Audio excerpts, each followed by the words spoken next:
Free speech is almost dead. Welcome back to the Politoxic Podcast. I'm your host, Little Miss VRB. And I'm your other host, Sari, Beth Rosenberg. And we are back to bring you perhaps the most toxic topic we've touched so far. Totalitarianism. Just totalitarianism. You know.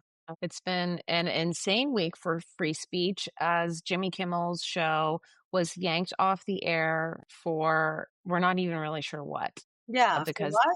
Yeah. This administration is claiming that he was making fun of Charlie Kirk's death, which he wasn't. He was more making fun of the current president of the United States. But I think this is so dangerous in terms of the First Amendment and free speech. Yeah. Yeah. It's like, I'm not even sure where we start. It's hard to find the words for it. I will say that between the incident last week and this, many people who have been kind of tuning out, because I don't blame them, from the news since he was inaugurated and became our 47th president, I do feel like people who are aligned with us ideologically, caring about democracy, who haven't really checked in with me in a while, checked in because they're scared. They were terrified about the events happening last weekend in the wake of Charlie Kirk's death. And then everyone got that alert on their phones and watches at the same time about Jimmy Kimmel. And I think everyone who understands collectively is freaking out. They were freaking out that night, and it's not gotten any better since. I will say that I did watch The Daily Show last night. I loved Jon Stewart's response to it. Stephen Colbert's response was excellent. The Dutch response to it was excellent. And I don't know if you caught that. I did. Like, thank you in solidarity. But it's just super depressing to be here. But unlike some people who are like, oh my God, what is happening? I'm not surprised. I'm not happy with it. I'm devastated, angry, but I'm not shocked. The right loves cancel culture, and they love wanting to inflict consequences on people for actions, but not live up to the same standards as we are. So it's really kind of terrifying that just a few days ago, we watched a host on Fox News tell everyone that homeless people should be killed and unalived and not taken off the air. And just the next day or 2 days after that, 3 different homeless camps were attacked and people were harmed and killed.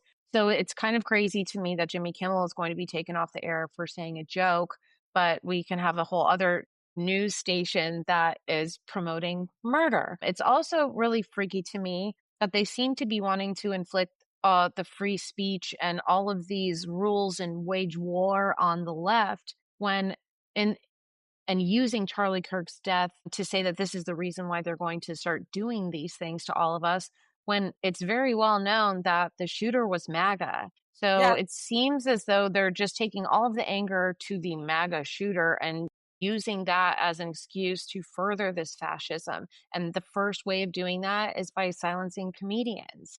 Yeah. Jokes are illegal now. And I thought comedy was back. Elon Musk told us that comedy was back. We were promised comedy with this administration. I mean, I've seen so many video compilations today as well of people from the right, Donald Trump, Elon Musk, Stephen Miller, tons of different people championing free speech. But it's really only when they would like to use it, which is just so incredibly dangerous. But the response as well to how corporations and businesses are reacting to this by firing people from their jobs for not mourning a podcast. This is cult level insanity. The mere idea of trying to make anyone mourn or respect someone who was such a terrible human being. Yeah, mandated mourning.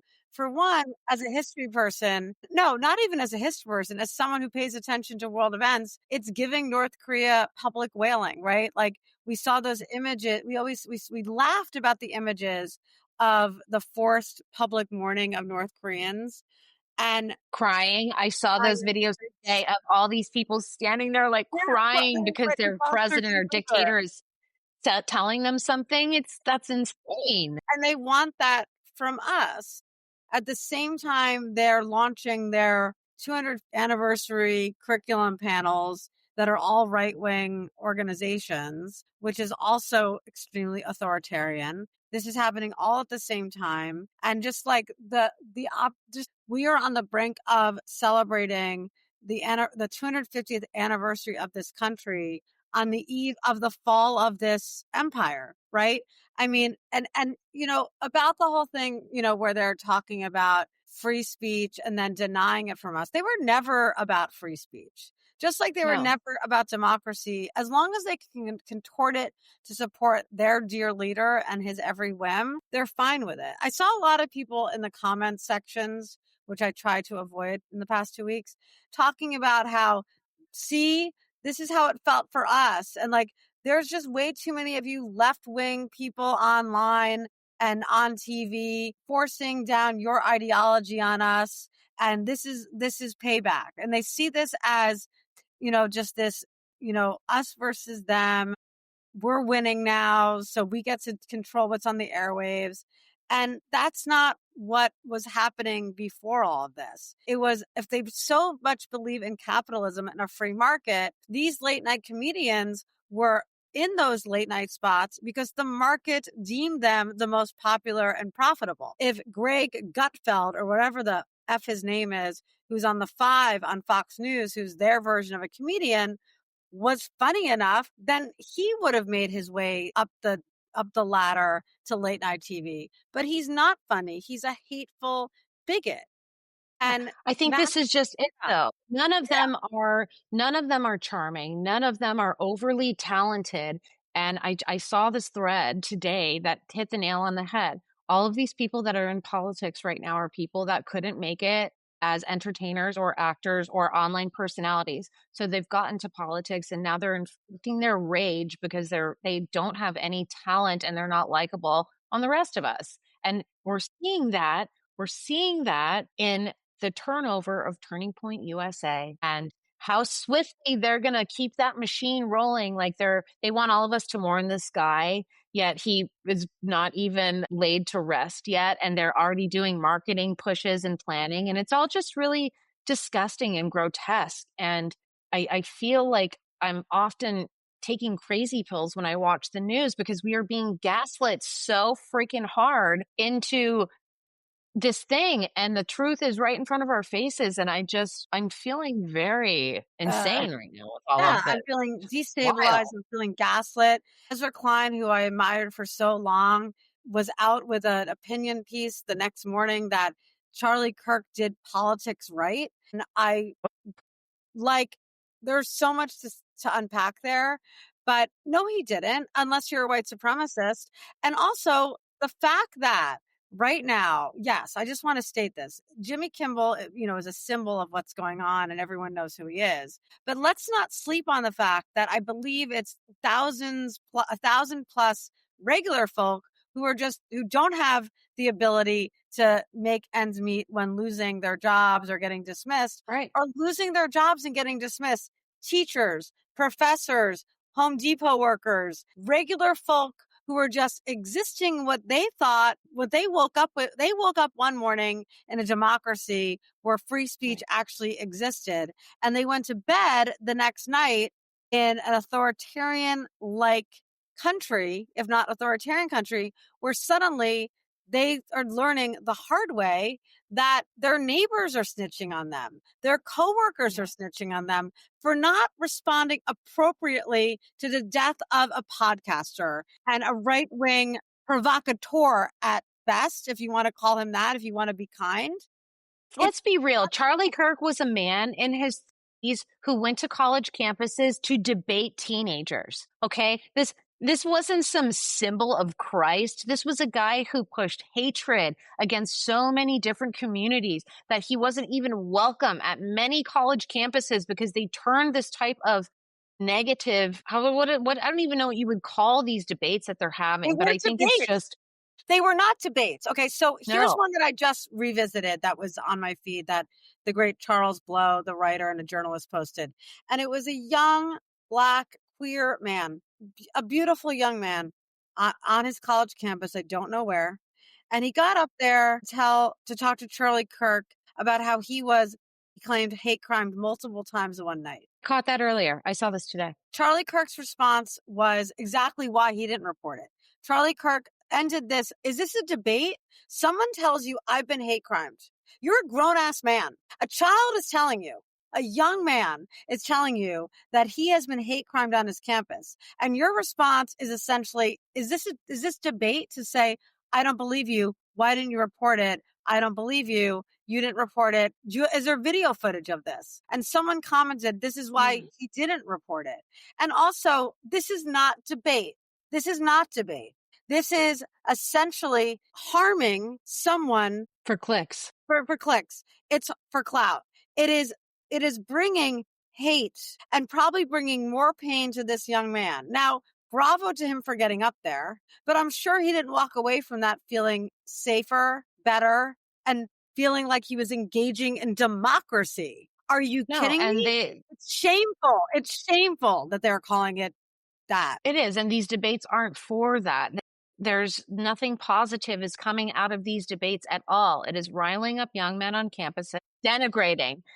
It's denigrating women on these campuses and telling them that they shouldn't even be in college and that their place is in the kitchens. There's absolutely nothing positive about this discourse. It's not bringing young people across the aisle together to think about the problems that we're going to have to address. But so much more so, though, making him into this martyr, giving this man military privileges. This is just insane to me. I mean, I know we shouldn't say this like we don't care, but this is what we get with a reality show president. And I feel like I'm just watching some made for TV production and it's making me sick to my stomach. But I know one thing is for sure. I am not going to stop speaking out. I'm never going to get muzzled. Like, I don't have anything to lose, right? So I'm going to be blowing on the horn until we're not allowed to. And I think it's important for anyone who has the privilege right now to say something about free speech for all Americans. Jimmy Kimmel, we keep hearing, I am Charlie Kirk. I am Charlie Kirk. I'm Jimmy Kimmel and you're Jimmy Kimmel. Because if it can happen to Jimmy Kimmel, it can happen to every single one of us. Absolutely. And I just want to see more people speaking out. It's extremely frustrating not seeing it. And for me, I am exactly what they hate. I'm exactly what Charlie Kirk hated because he's no longer with them. We're the problem. Yeah. You and I are both exactly what Charlie Kirk railed against on these college campuses in his Jubilee matches, in his whatever he was doing, podcasting for 2 hours a day. I am personally a child free, don't have a cat, but I'm a teacher. And I believe that the truth should be taught in schools. I believe every student, regardless of background, regardless of religion, race, creed, beliefs, gender identity, should feel safe in my classroom and feel like they have a place to think critically and engage with evidence and facts and literature and ideas. That's what we are doing in public schools across the country. The thing that they are lauding, that one side is lauding Charlie Kirk for doing, and we're going to hear a lot about that this weekend because I believe they're having a big service for him on Sunday. I don't know. I'm not religious. Definitely going to miss that. Definitely not going to spread videos about that. Yeah. But we're doing that in public schools. So they're also not acting in good faith. They're pretending that they think that it's great what Charlie Kirk did on college campuses because he was bringing debate and conversation in real life to young people. That's not what he was doing. But you know who is doing that? All the public school teachers, K through 12, as well as educators on the college level. And guess what they're doing to them, to us? They are trying to silence and stifle that. They are coming for public schools. They're coming for teachers. They're coming for professors. They're coming for free speech. And they're coming for the exchange of ideas because they want to create an authoritarian regime. And some might argue that they've already done it. Where fascism is here. It's not coming. It's not on the way. It's already here. And the only thing that's going to stop that is enough people saying no and refusing to accept that this is our fate. That after almost 250 years of the American experiment, that a corrupt, felonious, bankrupt businessman from freaking Florida is going to take down this country. I'll be damned. Like, it's like, we can't let this happen on our watch. So I'm gonna have a little vulnerable moment on the podcast. I was feeling very tense and nervous last week and afraid, and I'm not anymore. It's time to get even more fierce than we have been before. It's time for more people to start screaming on the bullhorns. And I want to say this too, because there's a lot of people that are coming onto threads and on the internet saying things like, I'm just coming to the party, like I'm just starting to post about politics. And I just want to tell them I'm proud of you and we welcome you. And it's not too late to join. And I don't care if you weren't saying something last week. Not everybody is as brave as people like Sari and I are on the internet and doing this work. I'm proud of anyone who is using their voice and speaking up. And I think we just all need to really welcome those people into the communities and not shame them or bash them for No, not talking about because causes that you think they should be talking about. People have a right to process things in their own time and use their voices or their dollars or however they yeah, want to do it their way. And I think by being unkind to those people, you're just hurting the moment altogether. And so I'm so proud of everybody who's using their places to say something about me this. too. Me too. Like, do not feel ashamed that you didn't speak out. It's kind of hell to be doing this every day. We've gotten used to it over the years. I've been doing this for a decade, starting on Twitter, then, of course, Instagram and all the other places. But in the beginning, it was scary and hard. We make it look easy because we've been doing it for a long time. And it's not easy. But No. but what's worth it is not easy. A good friend of both of ours, when I went to the Senate this summer to interview senators, I was like, what do I do? How do I approach this? I wasn't quite sure what my approach was, and then y'all can watch and see what I did. So our friend told me to make history, and she meant it in like not a facetious way, right? And I told her the other day, and I told you this yesterday, I've been using that mantra ever since. We need to think big. We need to think bold. We need to make history at a time where people are telling us to just hide in the shadows, let them take over. This is no longer ours. They're going to tell us what No. the last 250 years were about. They're going to be the history makers now. No, this is the time to make history. This is the time to be bold. And the way we do it is more and more people speaking out. So I agree, Vanessa. I welcome everyone with open arms. I was elated to see friends who've been a little quiet reaching out to me like, WTF, what's going on? I Yeah. wasn't like, where Yeah. have you been? I get it. I want to disappear too. I just don't have Right. that luxury because I don't know how to shut the F up. Right. I wish I could That's our problem. That's like our literally, problem is we we don't do know how to not. shut Now that's one thing we don't know how to do. like I love it when you or I was like, I'm just gonna be I think last week I was like, I'm just gonna be a little quiet about this one. I'm gonna sit this one out. And I was like, I hope she doesn't see my threads. The next morning I was like, they're coming for teachers. Like I was like screaming. Like I wrote it in all caps too. I was like, I'm gonna be chill about this one. And then it was like an all caps post that went viral. So I was like, oh, Vanessa's gonna see it even if I hide it from her. I tend to like instant react. That's Me how I am too. with everything. Me I'm an too. instant reactor, and I've been Me too. trying to exercise my patience and calmness and watching things as they go. But I'm not afraid. I'm never going No, to be afraid. no. And this is why I think this moment is why all of us have connected with each other, everyone in our realm of content. Yes. We're here to assemble the forces to fight the fascists. So, Yeah. We're it started out as kind of a weird week, but it's finishing off a little bit stronger. I'm feeling yeah. not as afraid. I'm feeling not afraid. I'm feeling like I'm going to start bullying them so much harder now because we learned this week that his kryptonite is people making fun of him, the Yes. president. That Yes. is his kryptonite. Amp it up. Like, I want to see it. I want to see you guys. I want the memes. Give me the memes. Come Me. on, let's Unit, even unit, make AI stuff. I don't care. Make funny AI unit stuff. I out. don't care. We need to bully them harder. That's You that's the bottom line is you we're know what? not bullying them hard enough. You know what we need to be? We need to be Politoxic. We came up with the title of this podcast years That's ago, right. and That's I right. I can't think of a better use of this word we made up. By the way, Politoxic. This is your time to be Politoxic. This is your time to be Politoxic. We need to make. You know what we need to make? We need to make merch, right? You should make something. Yeah. Be All toxic. toxic. Yeah. I think that's what we need to do. And yeah, I mean, here's the thing, like I also saw a great post from a couple people. I think it was like the Stoic guy. He posted something really encouraging as well, which is that you think you're the first one to deal with this in history? You think that you're the first one? No. Right? No way. A couple decades ago was McCarthyism. That was pretty bad. You had the Nazi regime. You had Stalinism. You had in East Germany I wrote all about this on my Substack. Like what? Saw your Substack was great today. I Thank got it this you. morning. I'm It's gonna I'm fantastic. gonna say it in 2 sentences. Essentially, East Germany had it's in German, but in English it was called the Stasi Guard.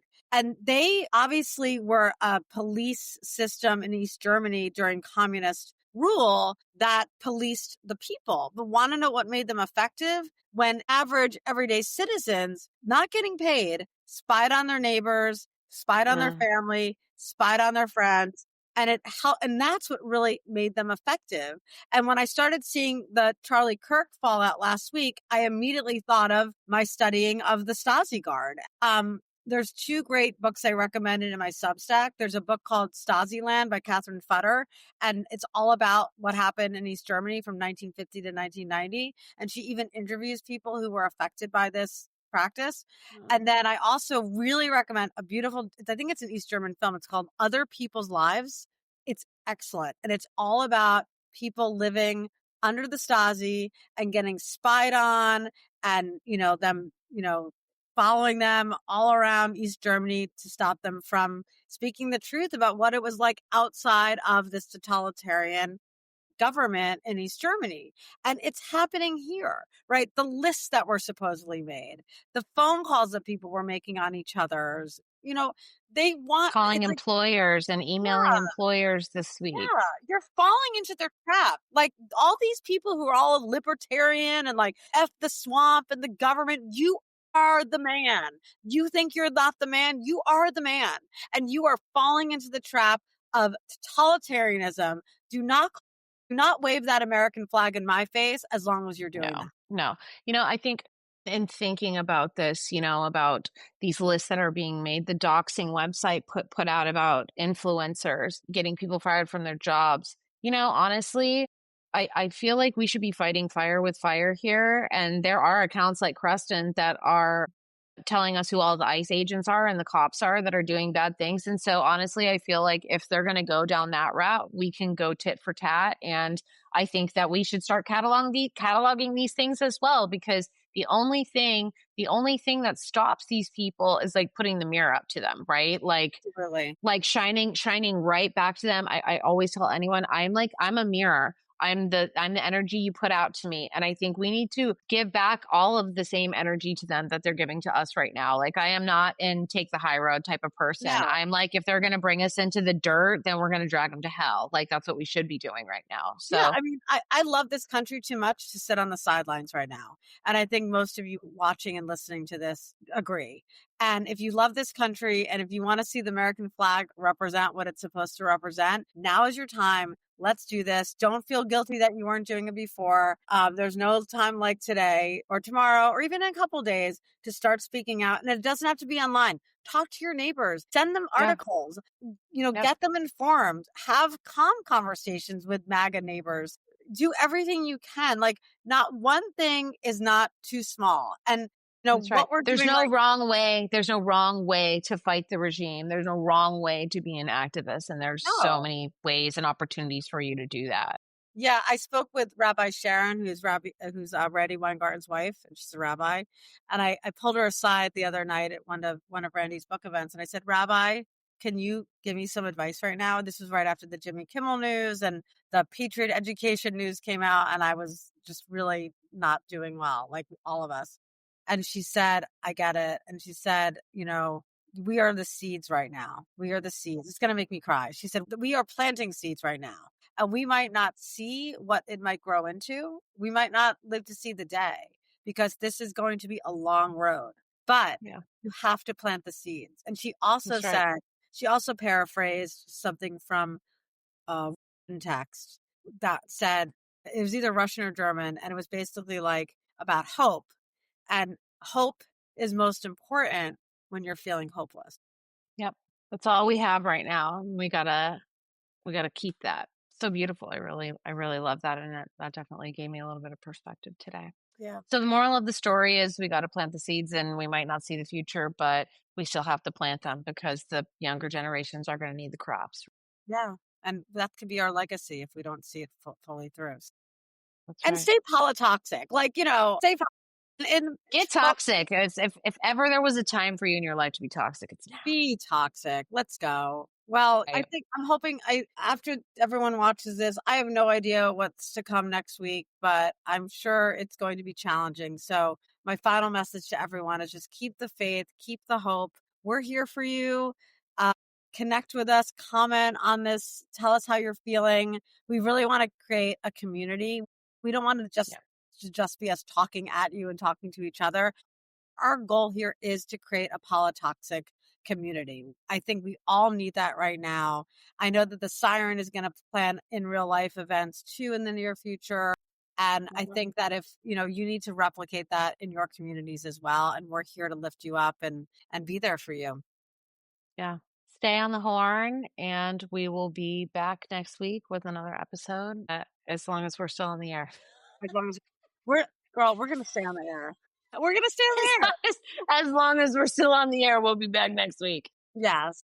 Stay toxic, baby. Stay toxic. Have a great night. Bye. Bye. Bye.